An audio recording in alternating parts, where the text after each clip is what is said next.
Treasury Secretary?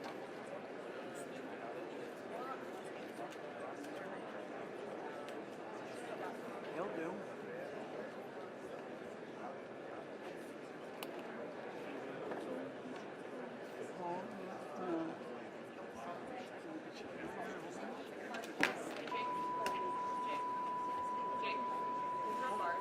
I'm sorry.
There is.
Anyone interesting? Anyone?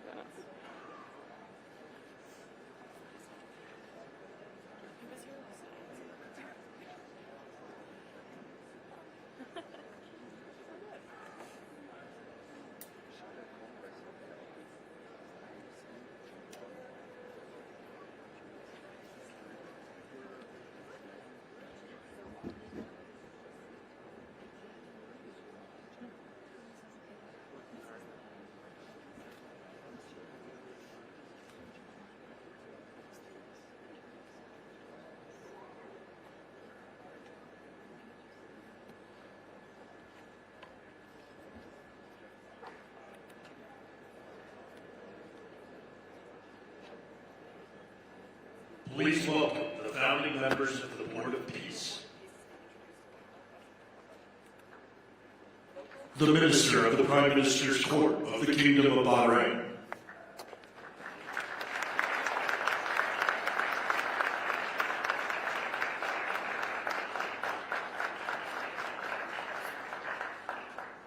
The Minister of Foreign Affairs of the Kingdom of Morocco.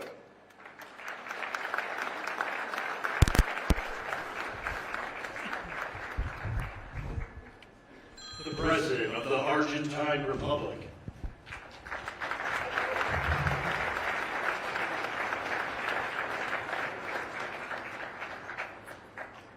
The Prime Minister of Armenia.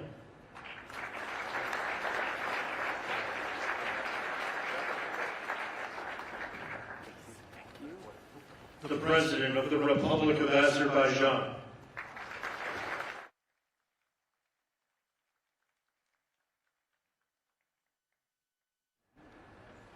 The Prime Minister of the Republic of Bulgaria.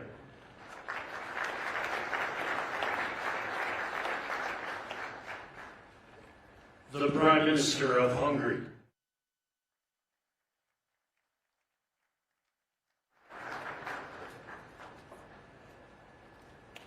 The President of the Republic of Indonesia.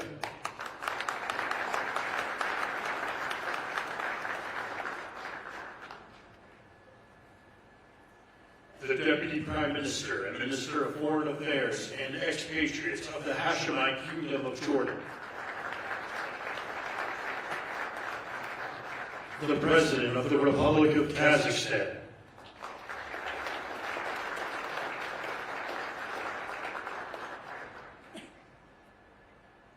The President of the Republic of Kosovo.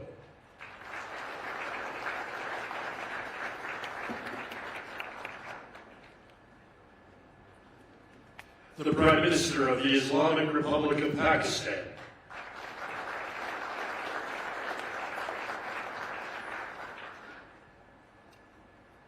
The President of the Republic of Paraguay.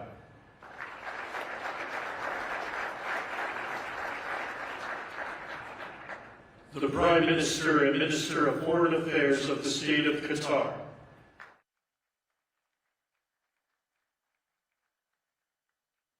The Minister of Foreign Affairs of the Kingdom of Saudi Arabia.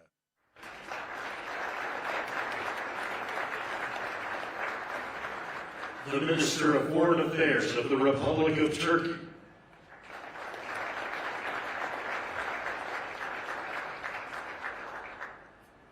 The Special Envoy to the United States for the United Arab Emirates.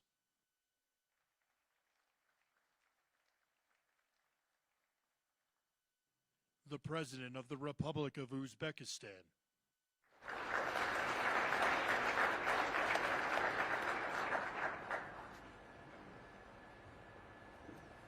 The Prime Minister of Mongolia.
Please welcome the Chairman of the Board of Peace, the President of the United States of America, Donald J. Trump.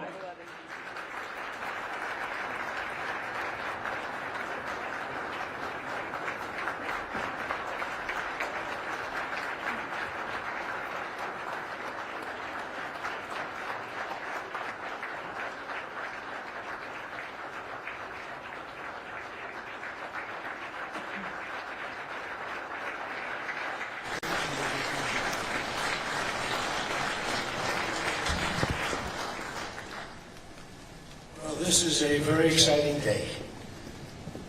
Long in the making, and many countries just received their notice. Everybody wants to be a part of it, and we'll work with many others, including the United Nations. But I want to thank you all for being here. Yesterday we had an incredibly successful visit with many of the world's top business leaders, the best, the biggest, most successful, and foreign heads of state. And now we have one of the most important meetings of all, the official formation of what is known as the Board of Peace. I want to thank Secretary of State Marco Rubio, Special Envoy Steve Witkoff, and Jared Kushner, and their extraordinary work. I mean, they've done an amazing job. We have peace in the Middle East. Nobody thought that was possible.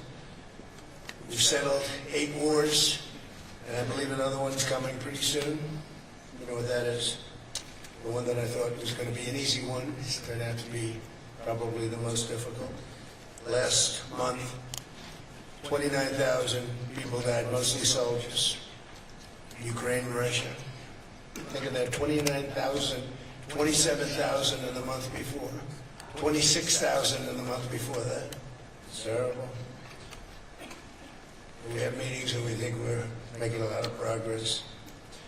Thanks as well to Secretary Scott Bessent, Howard Lutnick, and Chris Wright, U.S. Trade Representative, Jameson Greer. They're all doing such an incredible job. Ambassador Callista Gingrich, who is here, doing a fantastic, really fantastic work. Thank you, Callista. And many other members of my administration who are so committed to peace, and they're also committed to great success. Very importantly, let me recognize the very first group of distinguished members of the Board of Peace. They will be introduced by name in just a moment. Caroline will be doing that introduction. And to each and every one of you, we are truly honored by your presence today. Leaders of countries, in most cases very popular leaders, in some cases not so popular, but that's the way it goes in life. Thanks as well to President Karol Nawrocki of Poland, who's a fantastic man. He just won a very big election. I'm very proud of him.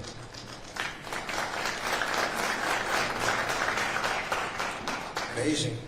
Along with former Prime Minister of the United Kingdom, Tony Blair. Thank you, Tony, for being here. We appreciate it.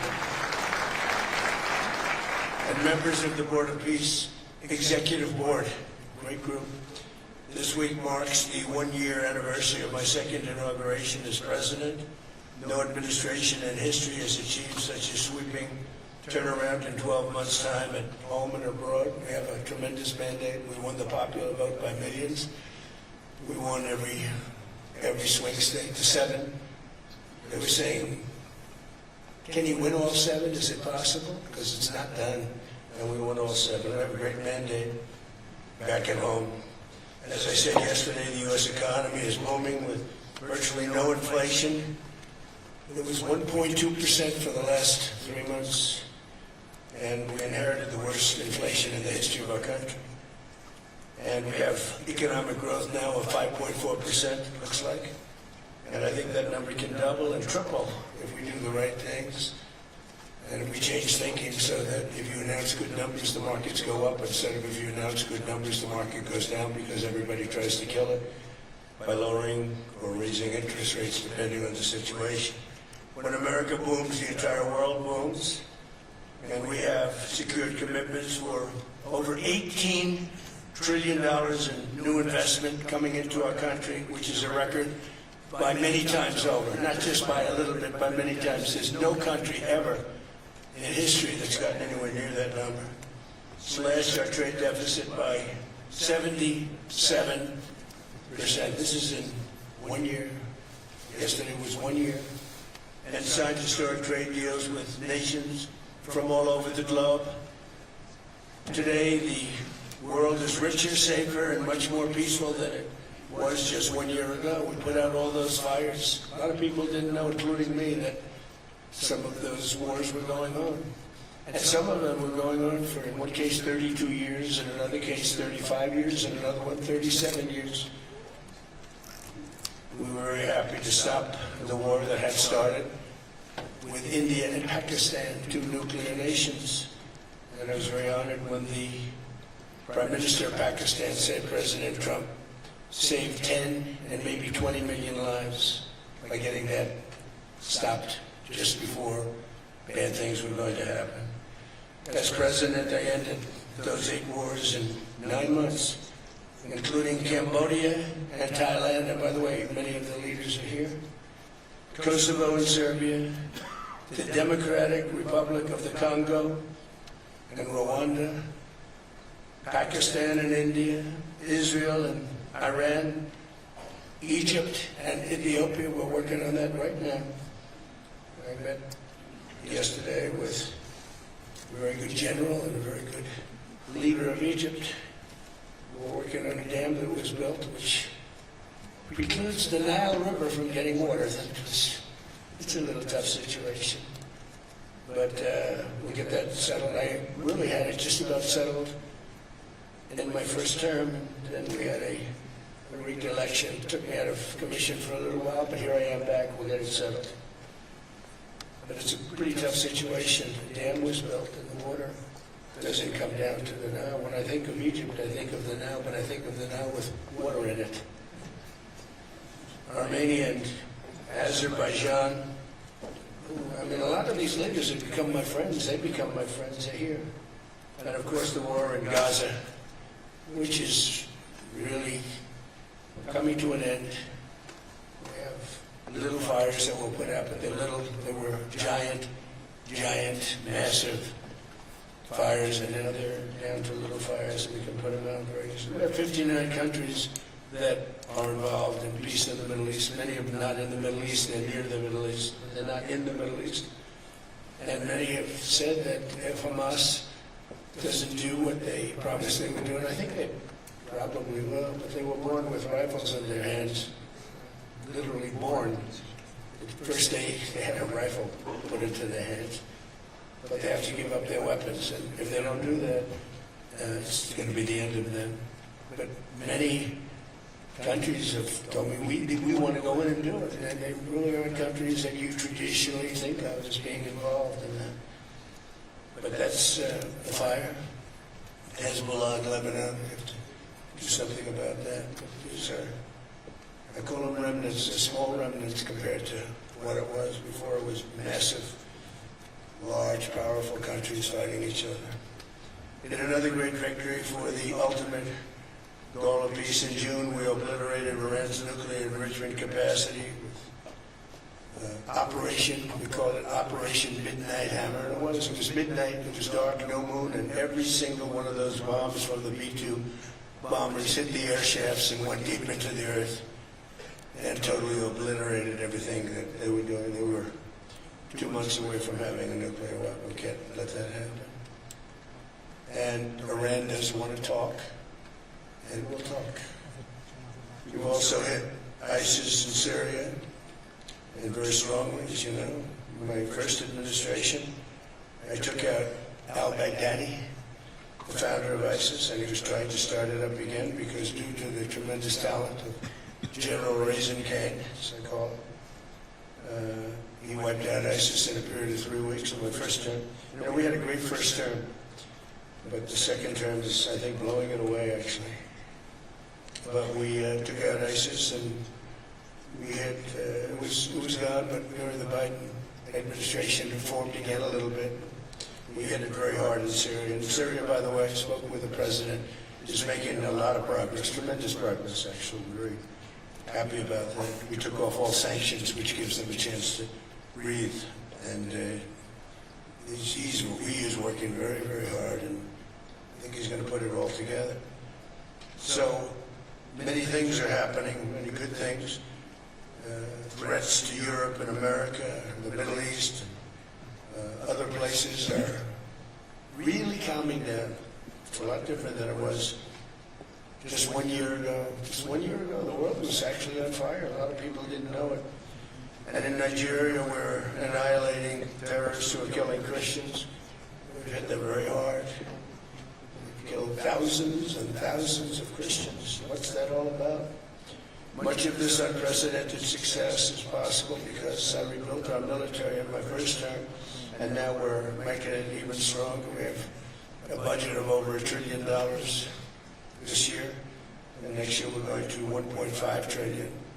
Our country's never done better economically. We're taking in numbers that we've never taken in, not only the fact that the investment is at 18 trillion plus, but our jobs numbers, everything is, I think, maybe better than ever before. I think you're going to see a lot of you are investing in our country. I think you're going to be extremely happy with your investments. I think you'll see numbers like you haven't seen before. I also secured commitments from virtually all NATO allies to increase their defense spending to 5% of GDP. Everybody but Spain. I don't know what's happening with Spain. Why would they not do that? They want a free ride, I guess. Every country but Spain increased to 5%. I don't know why. I'm going to have to talk to Spain. With America's renewed attention to security of the Western Hemisphere, I've stopped the invasion of our southern border and designated the drug cartels as foreign terrorist organizations. And you probably saw that we've virtually stopped almost 100% all drugs coming in by water, and now we're going to stop them on land. The land is easy. The water is tough. But that's down now. I heard it just last night. It was 97, now it's 98.1%. And we're trying to figure out who are the 2% that are willing to get into those boats. I don't think they watch television or the news. But we've taken out almost 100% of all of the drugs coming into the United States by water. Now we'll, I think, very easily stop them on land. That's the easy part. We wanted to wait until the other was taken care of. And earlier this month, thanks to the unrivaled skill, power, and might of the U.S. military, we have the most powerful military in the world by far. We captured the outlaw dictator Nicolas Maduro, and the people of Venezuela are very happy about it. And we're having great relationships with the leaders of the new leaders of Venezuela. The relationships have been good. We're opening up the country to our giant oil companies, and it's going very well. We've already taken out, think of this, 50 million barrels of oil. And a lot of that's going to go back to Venezuela, and they'll do more income with us in a short period of time than they did in years. Because as much oil as they have, and they have a lot, just about the most. After us, there's a couple of countries that are in that category, but we have the most, actually. And they're second between Venezuela and us. We have 62% of the world's oil, but they have very little production, so they'll have a lot of production. All the oil companies, we had meetings, you probably saw all the oil companies want to go in, they want to go in immediately. They're already touring the sites. But our military was amazing. That strike was amazing. We had a second wave coming. We didn't need it. They said, no second wave. We don't want a second wave. The first wave was enough. And of course, we're working to end the horrible killing in Ukraine, a war that should never have happened and would have never happened if I were president. That was not going to happen. I used to speak to Vladimir Putin about Ukraine, and it was the apple of his eye, but he would never have ever done it. So you can't do that, Vladimir. As part of this historic record of major peace initiatives, today we're announcing more details regarding the Board of Peace, so important. This board has the chance to be one of the most consequential bodies ever created, and it's my enormous honor to serve as its chairman. I was very honored when they asked me to do it. We had an idea to do it, and then they came and they said, you be the chairman. And but I take it very seriously. We have a great group of people, and incredible young people that are leading it from within. It's running beautifully. It started already. And every country, just about every country, wants to be a part of it. And we just sent out the letters a couple of days ago. These are just the countries that are here. They happen to be in Davos. So we said, we'd be honored if you wanted to join us up on the stage. And it's really great. They're friends of mine, I think. Let me see. Yeah, Yeah, every one of them is a friend of mine. Let's see, a couple I like. I like, actually, this group, I like every single one of them. Can you believe it? Usually I have about 2 or 3 that I can't stand. Usually I have 2 or 3 that I don't like. I don't find them up here. I like every one of these people. You know, they're great people. They're great leaders. And the Board of Peace is composed of leaders, the top leaders in the world, actually. Last October, we released a plan for the permanent end to the conflict in Gaza, and I'm pleased to say that our vision was unanimously adopted by the United Nations Security Council late last year. Under phase 1 of this plan, we have painstakingly maintained that Gaza, and we're going to have it very strongly. That's what we have. Maintained the Gaza ceasefire, delivered record levels of humanitarian aid. We've given aid, you know, you used to hear all the people were starving and it was terrible. Now we have, you don't hear that anymore. We've delivered record levels of humanitarian aid. I want to thank the United States, but I want to thank some of the countries that are sitting right up here, because they've sent great aid, aid also in the form of money, where we go out and purchase food. You don't hear those stories anymore with people starving. And secured the release of all 20, you know, we secured the release of all 20 living hostages. Now I want to thank Steve Witkoff and Jared and everybody for working so hard. They worked so hard, but there were 20 remaining living hostages. Now we got hundreds out, but the last 20, I said, boy, that's going to be a tough one. I said that a year before. And it was a tough one, but we got them. And all 20, every one of them. And we had also about 28 that were dead. But the parents wanted them just as though they were living, just as much. Some cases it almost seemed more. It was amazing, actually, the love. But their boy had been killed. In just about all cases, young men.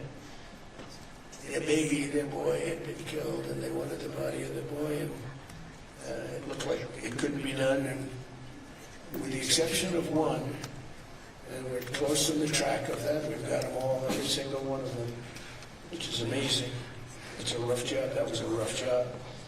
And I've been very clear that Hamas must return that last remaining deceased hostage as well, and that will be the full commitment.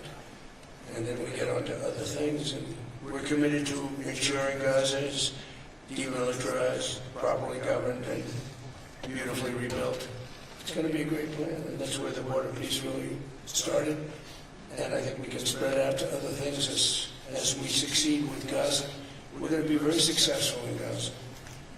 It's going to be a great thing to watch.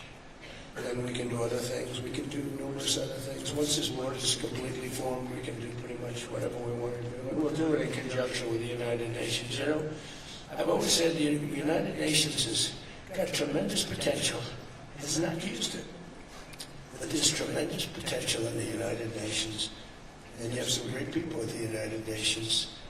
But so far it hasn't, you know, on the 8 wars that I ended, I never spoke to the United Nations about any of them. And you would think that I should have. You would think they could have done those 8 wars, but they couldn't have. And they tried, I guess, in some of them, but they didn't try hard enough. But there's tremendous potential with the United Nations. And I think the combination of the Board of Peace with the kind of people we have here, coupled with the United Nations, could be something very, very unique for the world. It's for the world. This isn't the United States. This is for the world. As everyone can see today, the first steps toward a brighter day for the Middle East and a much safer future for the world are unfolding right before your very eyes. Together we are in a position to have an incredible chance. I don't even call it a chance. I think it's going to happen. To end decades of suffering, stop generations of hatred and bloodshed, and forge a beautiful, everlasting, and glorious peace for that region and for the whole region of the world, because I'm calling the world a region. The world is a region. We're going to have peace in the world.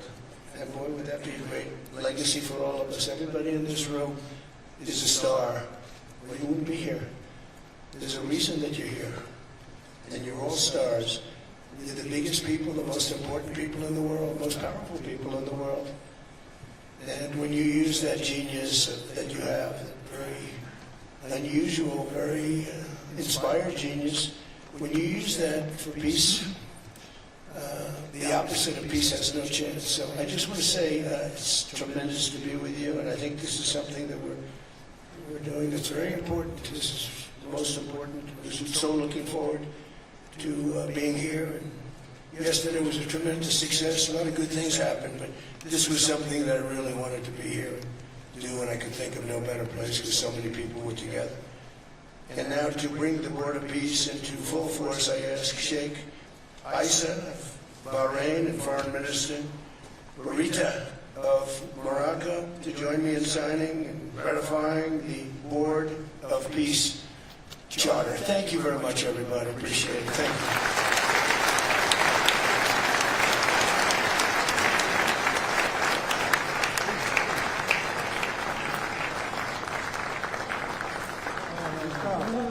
Sit.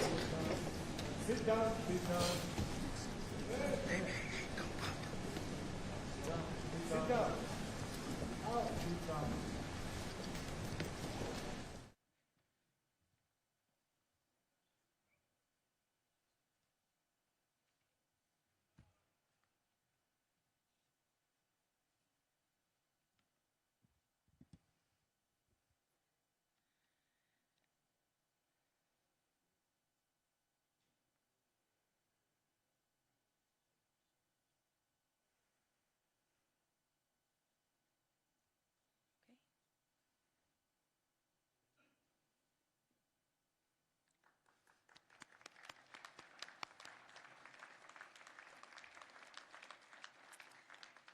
Congratulations, President Trump. The charter is now in full force, and the Board of Peace is now an official international organization.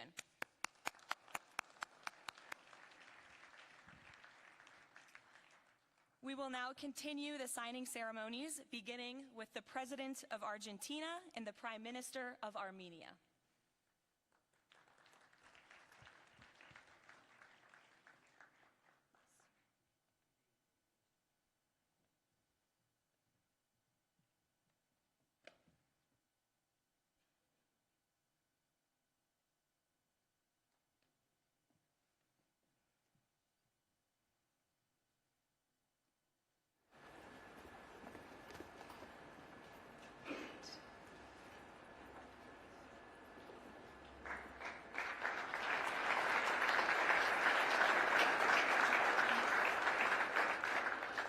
Next up, the President of the Republic of Azerbaijan and the Prime Minister of the Republic of Bulgaria.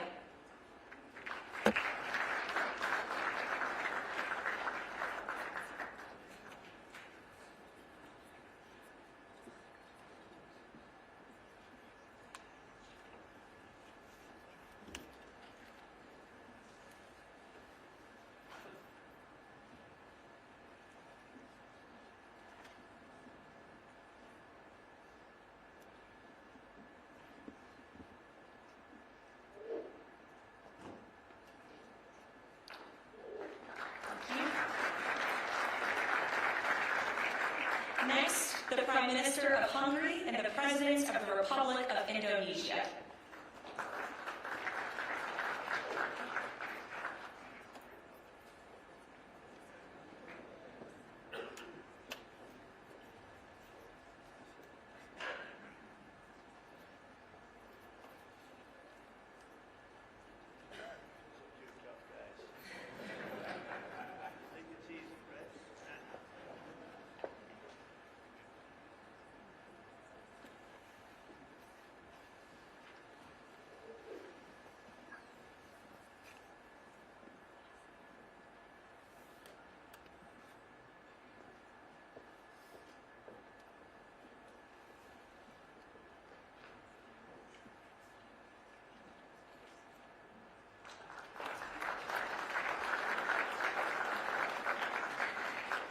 Next, the Deputy Prime Minister of the Kingdom of Jordan and the President of the Republic of Kazakhstan.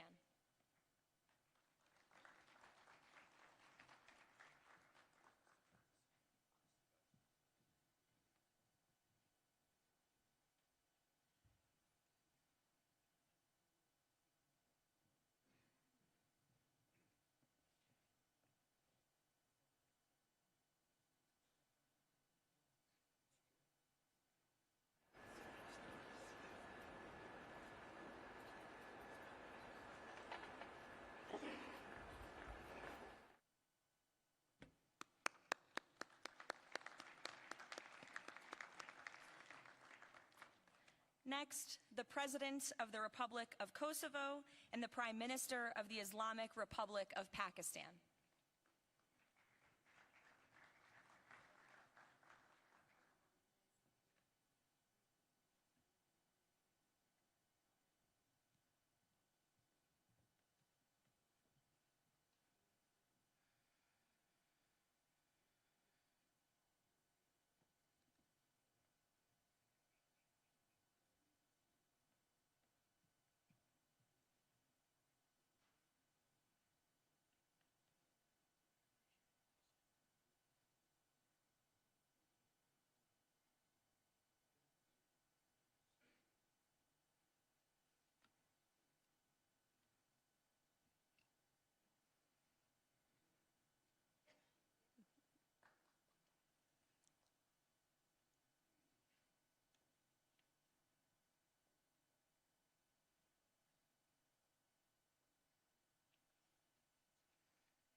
That's it. Yes. Thank you.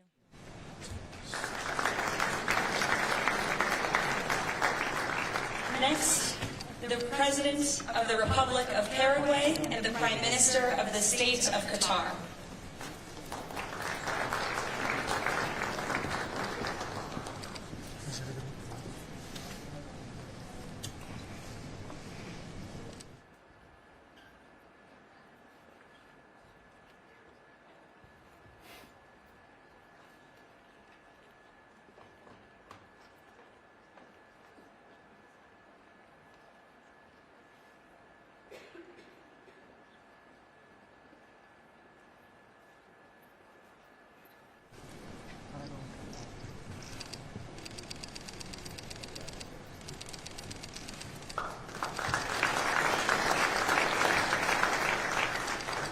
Next, the Minister of Foreign Affairs of the Kingdom of Saudi Arabia and the Minister of Foreign Affairs of the Republic of Turkey.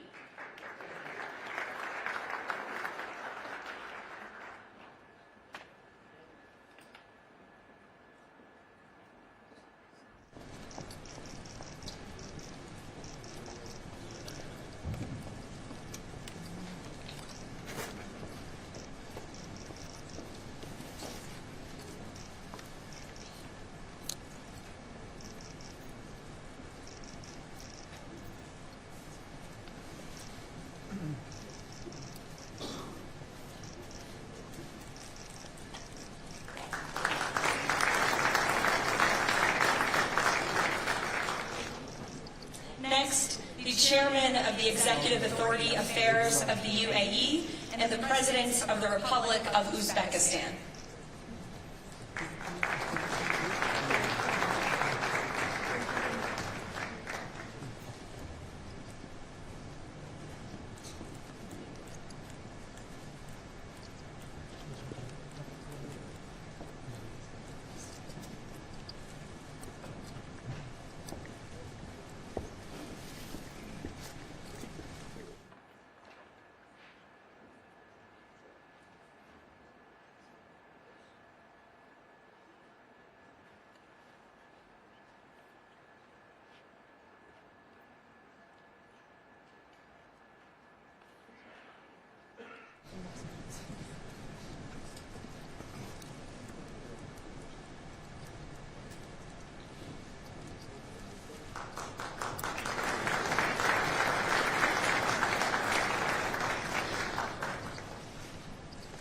And last but not least, the Prime Minister of Mongolia.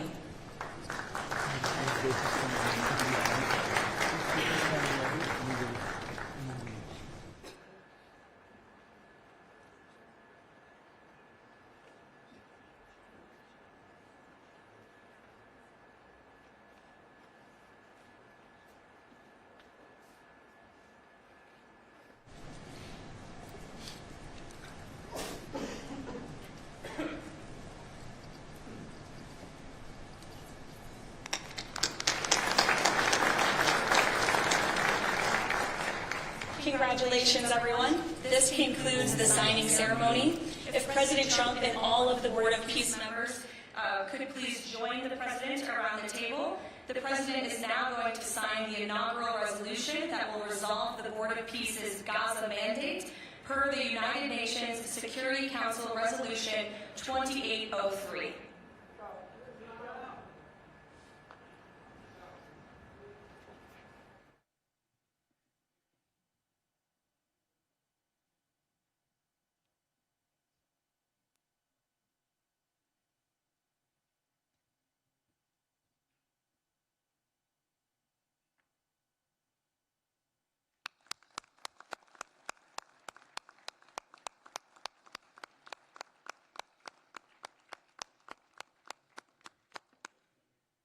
Congratulations.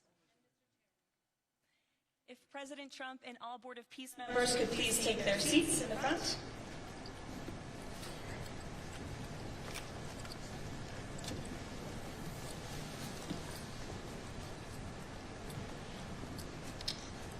Now it is my honor to introduce the United States Secretary of State Marco Rubio, who will speak about President Trump and his accomplishments. Without further ado, Secretary Rubio.